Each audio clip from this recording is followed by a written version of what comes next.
আসসালামু আলাইকুম। প্রতিদিনের মতো আজকে একটি নতুন ভিডিও নিয়ে চলে আসলাম। আশা করি সবাই ভালো আছেন। আলহামদুলিল্লাহ আমরাও ভালো আছি। তো আজকে সকালবেলা ঘুম থেকে উঠেই হচ্ছে কি করব, প্রতিদিন একই কাজ। তো যাই হোক, বিছনা গুছায় নিচ্ছি। তো আসলে আমার এই অভ্যাসটা সবসময়ই, বিয়ের পর থেকে ঘুম থেকে ওঠার পরেই হচ্ছে বিছনা গুছায় নিতে হবে, নাহলে কেমন বিছনা এলোমেলো থাকলে আমার কাছে ভালো লাগে না। তো বিয়ের আগে আসলে বিছনা এলোমেলো করে রাখতাম, তো এখন সেই অভ্যাসগুলো চেঞ্জ হয়ে গেছে। তো সকালবেলা নুডলস আমি হচ্ছে ইমোর জন্য গরম করে রাখছিলাম, কিন্তু ইমো হচ্ছে নেওয়া যায় নাই। তো সেটা পরে আমি খাই নিছিলাম। আমি ওকে ফোন দিয়ে জিজ্ঞেস করছি ও কি বাসায় আসবে কি না। পরে বলতেছিল যে দুপুরে আসবে, তাই এসে লাঞ্চ করবে। আমি এখানে একটু গরু মাংস বসাইতেছি। আজকে বাসায় কোনো বাজারই ছিল না, আর ইমু কালকে রাতে অনেক দেরি করে আসার কারণে বাজার করে নাই। তাই পরে হচ্ছে আমি এখানে একটু অল্প করে গরু মাংস নামাইছিলাম। তো সেটাই হচ্ছে এখন আমি ভালো করে মশলা দিয়ে কষায় নিব। তা আমি সবগুলো বাটা মশলা ইউজ করছি, গরম মশলা যেটা ইউজ করছি সেটাও বাটা মশলা ইউজ করছি। এখন হচ্ছে আমি চুলার আঁচটা কমাই দিয়ে একদম লো আছে মাংসটা একটু সিদ্ধ করে নিব। মাংসর পানি দিয়ে মাংস সিদ্ধ করে নিব। তারপরে হচ্ছে মাংস সিদ্ধ করার জন্য আমি এখানে একটু গরম পানি দিছিলাম। আর এখানে হচ্ছে আলু সহ হচ্ছে একটু গরম পানি দিয়ে আমি ঝোলের জন্য দিছি।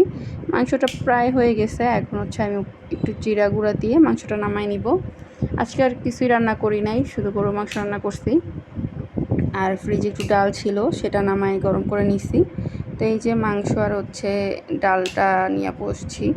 আজকে এগুলোই সিম্পল লাঞ্চ, আর বেশি কিছু রান্না করি নাই। তো আর সাথে হচ্ছে শসা কেটে নিছি। বিকালবেলা হচ্ছে একটু চা খাবো, তখন ইমু বাসায় আসছে আবার, একবারে চলে আসছে। তো এই যে এখন হচ্ছে বিকাল না, সন্ধ্যাবেলায় চা খাবো। তো আমার জন্য হচ্ছে দুধ চা করতেছি, আর ইমুর জন্য লেবু দিয়ে রং চা।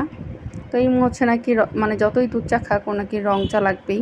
তা আমি আবার রং চাটা আসলে অত খাইতে পারি না, আমার কাছে ভালো লাগে না। মাঝে মধ্যে ভালো লাগে যে একটু মশলা দিয়ে রং চা করলে, তখন হচ্ছে আমি খাই। এমনিতে আমি হচ্ছে রং চা খাই না। তো চাটা নিয়ে নিতেছিলাম, আর ইমু দেখে আনাজের সাথে খেলতেছিল। আমি এখানে দাঁড়ায় দাঁড়ায় ওদের সাথে কথা বলতেছিলাম যে কি করতেছো, এই সেই সারাদিনের কি কাজ করি। ও আমাকে জিজ্ঞেস করে, আমি ওকে জিজ্ঞেস করি কি করলা।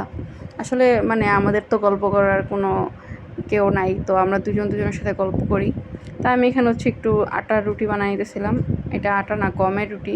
তো আমি জানি হচ্ছে ইমু গরু মাংস দিয়ে রুটি খেতে খুব পছন্দ করে।